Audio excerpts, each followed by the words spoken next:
जय महाकाली मित्रों, आप सभी का स्वागत है आपके अपने एसएम भक्ति ज्ञान चैनल में। मित्रों, मंगला गौरी का व्रत श्रावण मास के मंगलवार के दिन किया जाता है। इस दिन माता गौरी का पूजन किया जाता है। इस व्रत को करने से महिलाओं को अखंड सौभाग्य की प्राप्ति होती है। पारिवारिक जीवन में सुख समृद्धि बनी रहती है। जिस भी कन्या की कुंडली में दोष हो या शादी में अड़चने आ रही हों, तो इस मंगला गौरी व्रत के प्रभाव से वे सभी बाधाएं दूर हो जाती हैं तथा व्रत रखने वाली कन्या को सुंदर, योग्य तथा मनभावन वर की प्राप्ति होती है। तो आइए मित्रों, अब सुनते हैं मंगला गौरी की अति प्राचीन और पौराणिक कथा को। एक समय की बात है, पंपापुर नाम के एक छोटे से गांव में एक साहूकार अपनी पत्नी के साथ रहता था। साहूकार के पास भगवान का दिया सब कुछ था। वो धनवान था। सभी प्रकार के सुख ऐश्वर्य उसके पास थे, मगर उसे एक दुख सताता था कि उनकी कोई संतान नहीं थी। एक दिन की बात है, उस साहूकार के घर एक साधु महात्मा आए।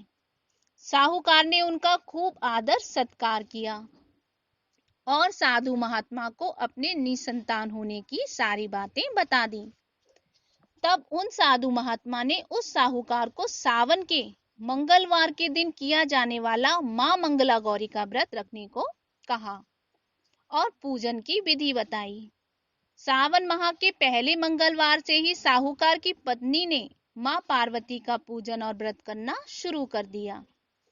अब वह हर मंगलवार को मां मंगला गौरी का व्रत करती। ऐसा करते हुए उसे कई महीने बीत गए, मगर उसने यह व्रत करना नहीं छोड़ा। एक दिन उसके भक्ति भाव से प्रसन्न होकर माता पार्वती ने भोलेनाथ से उस साहूकार और उसकी पत्नी के लिए संतान का वरदान मांगा।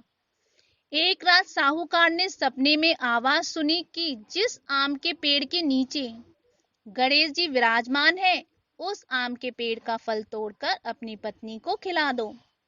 तुम्हें अवश्य ही ऐसा करने से पुत्र रत्न की प्राप्ति होगी। अब साहूकार ऐसे आम के वृक्ष को ढूंढने चल पड़ा।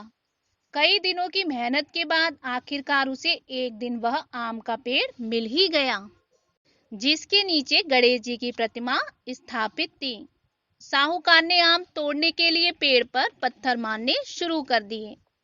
ऐसा करने से आम तो टूटकर गिर ही पड़ा, लेकिन साथ ही साथ एक पत्थर जाकर गणेश जी की प्रतिमा को लग गया। इससे रुष्ट होकर गणेश जी ने उस साहूकार को श्राप दिया कि हे स्वार्थी मनुष्य, तूने अपने स्वार्थ के कारण मुझे चोट पहुंचाई है, अतः तुझे भी ऐसी ही चोट लगेगी। माता पार्वती के आशीर्वाद से तुझे पुत्र रत्न की प्राप्ति तो होगी, परंतु वह 21 वर्ष की आयु तक ही जीवित रहेगा। फिर सांप के डसने से उसकी मृत्यु हो जाएगी।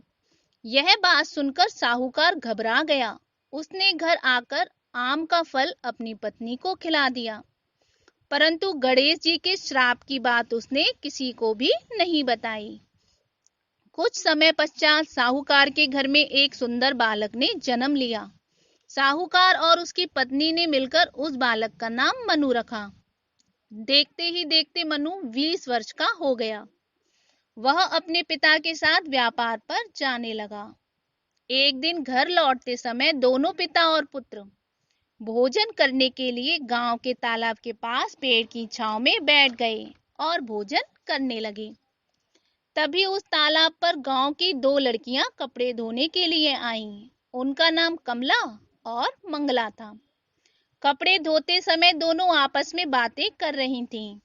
कमला ने मंगला से कहा, क्यों मंगला, तुझे याद है मैं कब से मंगलवार को मंगला गौरी का व्रत कर रही हूँ। अब कुछ ही मंगलवार के बाद मैं व्रत का उद्यापन करूंगी। इस व्रत को करने से मुझे मनवांछित वर की प्राप्ति होगी और मैं सुख चैन से रहूंगी। ऐसा कहते हुए कमला आगे बोली, मंगला, तू भी अगले साल के सावन के पहले मंगलवार से यह व्रत प्रारंभ कर देना, तो तुझे भी अखंड सौभाग्य के साथ मनपसंद वर मिलेगा। कमला की बात सुनकर मंगला भी व्रत के लिए तैयार हो गई। वहीं वे दोनों पिता और पुत्र लड़कियों की बातें सुन रहे थे। उनके वार्तालाप से साहूकार समझ गया कि कमला नाम की लड़की उसके पुत्र के लिए सर्वश्रेष्ठ है, क्योंकि वह मंगला गौरी का व्रत करती है और उस व्रत के प्रभाव से उसे अखंड सौभाग्य का वरदान प्राप्त है।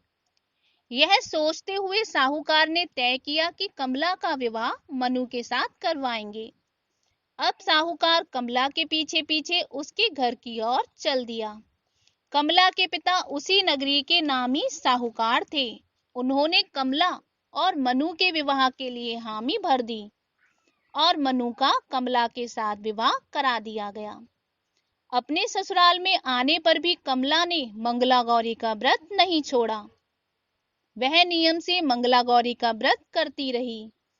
उसके व्रत से प्रसन्न होकर एक दिन माता पार्वती ने कमला को स्वप्न में दर्शन दिए और कहने लगी, सुनो कमला, मैं तुम्हारे व्रत से प्रसन्न हूँ, लेकिन तुम्हारे पति की आयु कम है। अगले महीने मंगलवार के दिन एक सर्प तुम्हारे पति के प्राण लेने आएगा, लेकिन तुम बिल्कुल मत घबराना और उस सर्प के लिए एक प्याले में मीठा दूध रख देना। उसके पास एक खाली मटका भी रख देना। वह सर्प दूध पीकर अपने आप उस मटके में चला जाएगा और तुम उस मटके का मुंह कपड़े से बांध देना, जिससे तुम्हारे पति के प्राण बच जाएंगे। अगले माह का मंगलवार आया। कमला ने यह बात किसी को भी नहीं बताई और माता पार्वती के कहे अनुसार ऐसा ही किया। सांप आया और दूध पीकर मटके में जाकर बैठ गया। फिर कमला ने कपड़े से मटके का मुंह बांध दिया। फिर वह मटका जंगल में रख आई। माता पार्वती की कृपा से कमला के पति के प्राण बच गए। इस प्रकार मंगला गौरी व्रत के प्रभाव से मनु श्राप मुक्त हो गया। जब घर के सभी लोगों को यह बात पता चली तो सब लोग बहुत प्रसन्न हुए और माँ गौरी के गुणगान गाने लगे। गांव की महिलाओं ने कमला से व्रत का विधि विधान पूछा और व्रत प्रारंभ करना शुरू कर दिया। कमला ने अगले मंगलवार मंगला गौरी व्रत का उद्यापन खूब धूमधाम से किया। ब्राह्मणों को भोजन कराया, दान दक्षिणा देकर उनसे आशीर्वाद प्राप्त किया। इस प्रकार माँ गौरी के आशीर्वाद से कमला के पति की जान बच गई। हे माँ पार्वती, जिस प्रकार आपने कमला के पति की आयु लंबी करी, उसी प्रकार इस व्रत को करने वाली तथा कथा को सुनने वाली सभी स्त्रियों के पति की आयु लंबी करना तथा उनका अखंड सौभाग्य बनाए रखना। मित्रों, अगर आप सभी को आज की ये मंगला गौरी व्रत कथा पसंद आई हो तो वीडियो को लाइक करिएगा, शेयर करिएगा और चैनल को सब्सक्राइब करिएगा। धन्यवाद।